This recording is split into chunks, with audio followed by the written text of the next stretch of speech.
আজিৰ সময়ত যিখিনি ক্লাছ 6, 7, 8 ষ্টুডেণ্ট আছা বা 9, 10 ষ্টুডেণ্ট আছা তোমালোকৰ কাৰণে খুব ৰিলেভেণ্ট কথা এটা কৈ আছোঁ 11, 12 কথাখিনিও অলপ কম মানে আজিৰ সময়ত আমি যিটো পৰ্যায়ৰ মানে ৰিভলিউশ্যন দেখি আছোঁ বিপ্লৱ দেখি আছোঁ সেইটো হৈছে এতিয়া আৰ্টিফিচিয়েল ইণ্টেলিজেন্স চাইবাৰ ছিকিউৰিটি আৰু ইনফৰমেশ্যন টেকনলজিৰ নেক্সট ষ্টেজৰ ৰিভলিউশ্যন য'ত আমি আমাৰ যি টেকনলজিকেল প্লেটফৰ্ম আমাৰ যিবিলাক আমাৰ যি ফিজিকেল যিটো এপিয়াৰেঞ্চ তাৰ লগত টেকনলজিকেল প্লেটফৰ্মৰ কি হৈছে সদায় সংযোগ ঘটিছে যেনেকৈ ধৰক আমি যিবিলাক কাম কৰোঁ এতিয়া ধৰক মই এটা ঘড়ী পিন্ধি আছোঁ ঘড়ীটোৱে কি কৰিছে মই কিমান খোজ কাঢ়িছোঁ কাউণ্ট কৰি আছে বা আপোনাৰ হাতত থকা মোবাইল ফোনটোৱে আপুনি কিমান সময় মোবাইল ফোন চাইছে সেইটো গম পায় কিমান সময়ত অন হৈছে কিমান সময়ত অফ হৈছে তাৰপিছতে আপুনি আজিকালি দেখিব এলেক্সা ডিভাইচ কিছুমান আহিছে ঘৰত যে আমি যদি ক'ব পাৰোঁ যে আমি মুখেদি ক'ব পাৰোঁ এইটো কাম কৰি দিয়া বা এই গানটো চলাই দিয়া গাড়ীটো আজিকালি হৈছে চ' এইবিলাক হৈছে কি হৈছে এই যে টেকনলজি আৰু এই আমাৰ যিটো ফিজিকেল এপিয়াৰেঞ্চ আমি যিটো মানে কিছুমান হয়তো ইংৰাজী শব্দ ওলাব পাৰে মই সেইটো বাৰু দুখিত আমাৰ যিটো ফিজিকেল যিটো কাৰ্যকলাপ তাৰ লগত এই যে টেকনলজিৰ এটা ইণ্টাৰফেচৰ সৃষ্টি হৈছে মানে আমি এনেকুৱা সময়ত আহিছোঁ য'ত টেকনলজি আৰু ফিজিকেল এপিয়াৰেঞ্চৰ যিটো লাইন সেই লাইনটো মানে নাইকিয়া হৈ গৈছে আমি আমাৰ টেকনলজি আমাৰ জীৱনৰ লগত ইণ্টিগ্ৰেট কৰি লৈছোঁ গতিকে এই সময়ত কেৰিয়াৰ নিৰ্বাচনৰ ক্ষেত্ৰত বা এই সময়ত আমাৰ সঠিক কেৰিয়াৰ নিৰ্ধাৰণৰ ক্ষেত্ৰত বহুত সমস্যা আহিব পাৰে বা সমস্যাৰ সৃষ্টি হৈছে কাৰণ আমাৰ ওচৰত বিভিন্ন ধৰণৰ তথ্য আছে আমি বিভিন্ন ধৰণৰ কথাৰে ইনফ্লুৱেঞ্চ হওঁ কাৰণ আমি এতিয়া কি কৰোঁ আমাৰ ল'ৰা ছোৱালী আমি যেতিয়া এজ এ ষ্টুডেণ্ট আমি বিভিন্ন ধৰণৰ বস্তু প্ৰথমতে কিহত চাওঁ গুগল কৰোঁ বা আমি এটা ইণ্টাৰনেটৰ মাধ্যমত বা আমি এটা ছ'চিয়েল মিডিয়াৰ মাধ্যমত বিচাৰিব যাওঁ তেতিয়াই সমস্যাটো আৰম্ভ হয় যে আমি একচুৱেলি কি বাহিৰৰ পৰা কথাটো জানিব বিচাৰোঁ কিন্তু কেৰিয়াৰ নিৰ্বাচনৰ কাৰণে প্ৰথম বস্তুটো হ'ল আমি নিজৰ ভিতৰত শুনিব লাগিব আমি নিজে কি চ' মই এতিয়া আহিছোঁ কেৰিয়াৰ নিৰ্বাচন কেনেকৈ কৰিব লাগে তাৰ বিষয়ে অলপমান মই ইণ্ডাষ্ট্ৰিয়েল ৰিভলিউশ্যনৰ কথা ক'লোঁ কেৰিয়াৰ নিৰ্বাচন কেনেকৈ কৰিব লাগে আৰু কেৰিয়াৰ নিৰ্বাচনৰ ক্ষেত্ৰত কি কি উপায় অৱলম্বন কৰিব লাগে মই অলপমান ক'ব বিচাৰিছোঁ এতিয়া কেৰিয়াৰ নিৰ্বাচনৰ কথা প্ৰথমতে হ'ল নিজক বুজি লোৱা অ'কে এছেছমেণ্ট এতিয়া মই সাইক'মেট্ৰিক এছেছমেণ্ট কৰোঁ যিটো এনেকৈ সভাত সম্ভৱ নহয় মোৰ নিজৰ এটা টুল আছে এটা ব্যৱস্থা আছে য'ত আমি কিছুমান প্ৰশ্ন সোধোঁ সাইক'মেট্ৰিক এছেছমেণ্টত কি হয় ধৰক এজন মানুহক আমি 200টামান বেলেগ বেলেগ ধৰণৰ প্ৰশ্ন সোধোঁ সুধি পেলাই তেওঁলোকৰ এটা গ্ৰাফ এটা তৈয়াৰ কৰা হয় এটা হৰস্কোপ এটা তৈয়াৰ কৰা হয় তেওঁলোকৰ এটা ৰিপৰ্ট তৈয়াৰ কৰা হয় আৰু তাতে কি কি থাকে এজন মানুহৰ পাৰ্চনেলিটি কেনেকুৱা সৰুৰ পৰা আঁকিছা তাত তুমি কেনেকুৱা ধৰণে কাম কৰি ভাল পোৱা তুমি অকলে কাম কৰি ভাল পোৱা নে এটা দলৰ লগত কাম কৰি ভাল পোৱা নে তুমি তোমাক যদি এটা ইনষ্ট্ৰাকশ্যন দি দিয়া হয় সেইমতে কাম কৰি ভাল পোৱা নে তুমি সদায় সলনি হৈ থকা পৰিৱেশত কাম কৰি ভাল পোৱা এটা দলৰ লগত কাম কৰি ভাল পোৱা তাৰপিছত তুমি কেনেকুৱা ধৰণৰ চেলেঞ্জ ল'ব পাৰা তোমাক যদি মই কিবা এটা চেলেঞ্জ দিওঁ এটা যদি মই পাজল এটা দিওঁ তুমি এনালাইটিকেল বা লজিকেল প্ৰব্লেম সলভ কৰিব ভাল পাবা নে তুমি সৃষ্টিমূলক কিবা এটা কাম কৰিব ভাল পাবা ক্ৰিয়েটিভ মই ধৰা তোমাক ক'লোঁ যে তুমি এটা সমস্যা এটা হৈ আছে সেই সমস্যাটো সমাধান কৰাৰ কাৰণে তুমি কেনেধৰণে সমাধান কৰিবা তুমি তাক মানে কেনেকুৱা ধৰণৰ সমস্যা সমাধান কৰাৰ কাৰণে তুমি ইণ্টাৰেষ্টেড হ'বা সেইটো মই সুধিব বিচাৰিছোঁ তুমি এনালাইটিকেল প্ৰব্লেম বা মেথমেটিকেল প্ৰব্লেম সলভ কৰিব ভাল পাবা নে ক্ৰিয়েটিভ ইনোভেটিভ আইডিয়াছ ইউজ কৰি পেলাই এটা প্ৰজেক্ট তুমি হেণ্ডেল কৰিব ভাল পাবা বা নে তুমি নেতৃত্ব লৈ পেলাই এটা কাম কৰিব ভাল পাবা নে তুমি প্ৰেক্টিকেলি মেকানিকেল কাম এটা কৰিব ভাল পাবা অ'কে চ' এতিয়া মই এই তিনিটা প্ৰশ্নৰ ওপৰত বেছ কৰি এটা কথা ক'ব যে তেওঁ এজন ক্ৰিয়েটিভ পাৰ্চন তেওঁ ছবি আঁকি ভাল পায় তেওঁ এটা টিমৰ লগত কৰি কাম কৰি ভাল পায় আৰু তেওঁ এটা মেকানিকেল এবিলিটি তেওঁৰ আছে এনেকুৱা এজন ল'ৰাক যদি আমি বেংকত বহাই দিওঁ তেওঁ হয়তো সুখী নহ'ব পাৰে কিন্তু তেওঁক আমি কেনেকুৱা ধৰণৰ কামত দিব পাৰোঁ তেওঁক আমি ডিজাইন থিংকিঙৰ কামত দিব পাৰোঁ তেওঁ ডিজাইন থিংকিঙত যাব পাৰে ঠিক আছে তেওঁ মেকানিকেল ইঞ্জিনিয়াৰিং কৰিব পাৰে বা তেওঁ ডিজাইনত যাব পাৰে এই ডিজাইন বুলি কওঁতে ডিজাইনৰ কথা শুনিছেনে ষ্টুডেণ্টসকলে ছাত্ৰ ছাত্ৰীসকলে জানা ডিজাইন মানে কি আমি আপুনি যোনটো ক'লে আমি নিজকে বুজি চাব লাগিব আমি মানে বহু সময়ত আমাৰ বহুকেইটা বস্তুত আমাৰ ইণ্টাৰেষ্টটো জাগি যায় বৰ্তমান আমাৰ বয়সটো যিটো আমি আপুনি ক'লে ইনফ্লুৱেঞ্চ হওঁতো আমি ইণ্টাৰনেটত এইটো দেখিলোঁ আজি পাইলট দেখিলোঁ পাইলট হ'ম আজি কি ইঞ্জিনিয়াৰ দেখিলোঁ ইঞ্জিনিয়াৰিং ইমান দেখি আছে IAS দেখিলোঁ ইমান কৰি আছে আৰু আমাৰ বহুকেইটা বিষয়ত ইণ্টাৰেষ্ট থাকে কিন্তু আমি তাৰ পৰা আমি সঠিক বস্তুটো নিৰ্বাচন কৰিব নোৱাৰোঁ আৰু অৱশেষত যায় কিনে টাইমটো আমাৰ গুচি যায় লাষ্টত আমি আমাৰ যোনটো ধৰি লওক এটা বস্তু আমাৰ ভাল নালাগে সেইটোতে যাব লগা হৈ যায় বহুতে এনেকুৱা হৈ যায় যে মই বহুতো ডাঙৰ লগত মানে আমাৰ ঘৰত দেখিছোঁ বহুতে কিছুমান আমাৰ যোনবিলাক কাম কৰে সেইবিলাক বাধ্যত পৰি কিনে কৰি আছে কিন্তু তাতে সুখটো নাপায় কিন্তু আৰু ছাৰ যোনটো আমাৰ ধৰি লওক মোৰ এতিয়া মেথমেটিক্সৰ আপুনি ক'লে মেথমেটিক্সৰ ইণ্টাৰেষ্ট আছে কিন্তু সেইটো বিষয়ত আমাৰ ধৰি লওক বহুতো লাইনত বৰ্তমান সুবিধাবিলাক নাপায় সেনেকুৱা পৰ্যায়ত আমি কেনেকুৱা ধৰণৰ কামটো কৰা উচিত চিন্ময় প্ৰশ্নটো বৰ সুন্দৰ এটা হাত তালি চিন্ময়ৰ কাৰণে It's a very thought-provocative question. প্ৰথম কথা হ'ল আমি আমাক নিজকে কেনেকৈ বুজি পাম তাৰ কাৰণে কিছুমান এছেছমেণ্ট কৰা দৰকাৰ ঠিক আছে এছেছমেণ্টত এটা বস্তু হ'ল মানে 4টা শব্দ আছে SWOT SWOT অ'কে এইবিলাক একচুৱেলি কাম ৱৰ্কশ্বপ হয় এইবিলাকৰ ওপৰত 4 ঘণ্টামানৰ কাম হয় মই কেতিয়াবা আমি কৰিম কেতিয়াবা ইয়াতে ঠিক আছে মই নিজে ইনিচিয়েটিভ লৈ কৰিম মৰ্জিনাকো কৈ থ'লোঁ আমি কেতিয়াবা এনেকৈ এটা ক্ল'জ গ্ৰুপ লৈ পেলাই কামটো কৰিম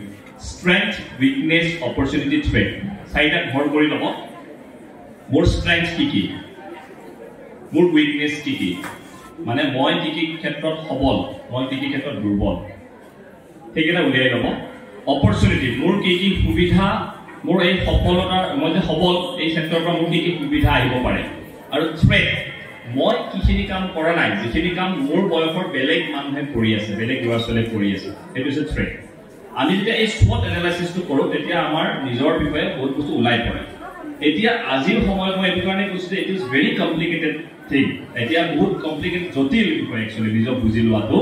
আৰু সেইটো কাৰণে আমি কিছুমান এছেছমেণ্ট কৰোঁ সাইকোমেট্ৰিক এছেছমেণ্ট ঠিক আছে এটা বেছিক সাইকোমেট্ৰিক এছেছমেণ্টৰ মই PDF এটা মৰ্জিনা মেমক পঠাম তোমালোকে যোনে ল'ব পাৰা ডাউনলোড কৰি প্ৰিণ্ট আউট কৰি টিক মাৰি হোৱাটছআপ কৰি মোক পঠাই দিবা মই তোমালোকক সেইটো হিচাপত গাইডেঞ্চ এটা দিব চেষ্টা কৰিম ঠিক আছে এটো সবৰ কাৰণে এতিয়া কিয় মানে এটো কাৰণে মই যেটো সাইকোমেট্ৰিক এছেছমেন্ট চলাও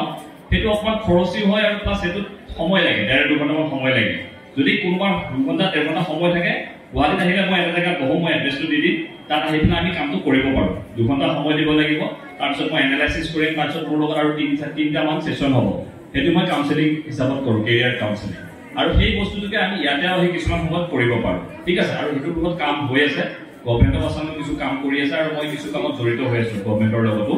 অহাকালি ধুবুৰী লৈ যাম তাৰে কামতে স্কিল ডেভেলপমেণ্টৰ ডিপাৰ্টমেণ্টত কিছু কাম হৈ আছে কিন্তু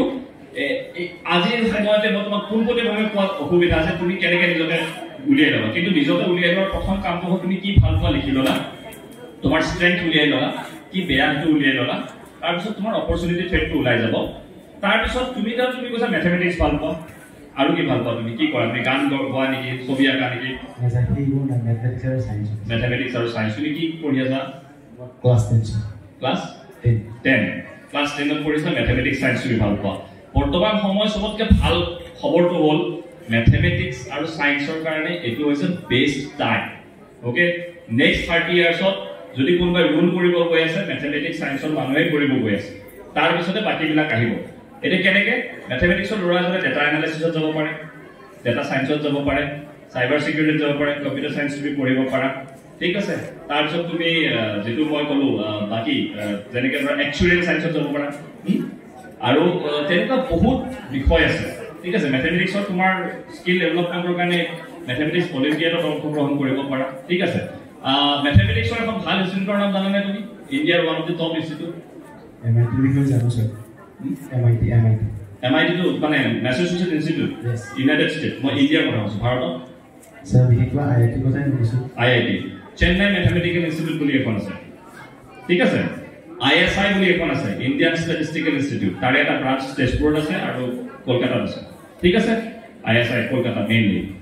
তাৰ কাৰণে তুমি এন্ট্ৰেন্স টেষ্টৰ কাৰণে তুমি এতিয়াৰ পৰাই প্ৰিপাৰেচন কৰিব পাৰা ঠিক আছে তাৰে BSc কোৰ্ছৰ কাৰণে তাৰপিছত তুমি IISc নাম শুনিছা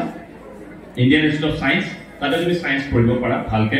ম্যাথমেটিক্সৰ তাত ভাল শিক্ষা হয় তাৰপিছত আহিলে IISER Indian Institute of Science Engineering Research কিবা এটা শুনিছা আইজাৰৰ নাম আইজাৰ নাই শুনা okay IISER NISER National Institute of Science Engineering Research okay so এইবিলাক হৈছে IIT পৰ্যায়ৰ IIT সবে শুনিছে NIT সবে শুনিছে ঠিক আছে এতিয়া আমি তেনেকে কৰিব লাগিব তোমাৰ প্ৰথম যেটো বিশেষ কথা আছিল যে আমি কেনেকে নিজকে বুজি লম বুজাৰ কাৰণে আমি কৰো SWOT এনালাইসিস কৰিব লাগিব ঠিক আছে SWOT এনালাইসিস মানে স্ট্ৰেংথ উইকনেস অপৰচুনিটি থ্ৰেট ওকে আৰু নিজক বুজাৰ কাৰণে মই সাধাৰণতে মায়াৰ্স বিগ থিওৰি বুলি এটা থিওৰি আছে তাক ব্যৱহাৰ কৰো আৰু হলে অকুপেশনাল থিওৰি বুলি এটা থিওৰি ব্যৱহাৰ কৰো তো কমপ্লিকেটেড বিষয় এনেকে মই নাযাও এতিয়া মই এখন PDF দি যাম ইয়াত স্কুলত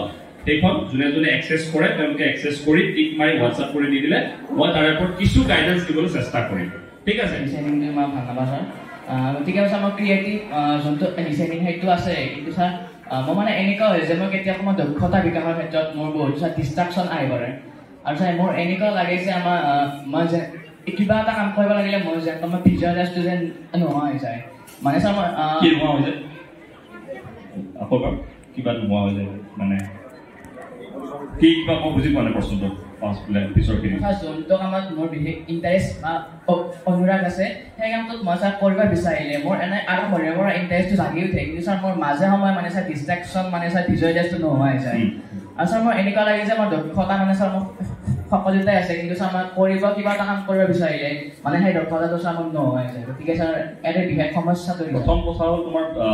তুমি যেহেতু সমাজ বিজ্ঞান আৰু লিটাৰেচাৰ অসমীয়া সাহিত্য বা আন সাহিত্যৰ ভাল পোৱা এই ক্ষেত্ৰত এটা ভাল খবৰ কি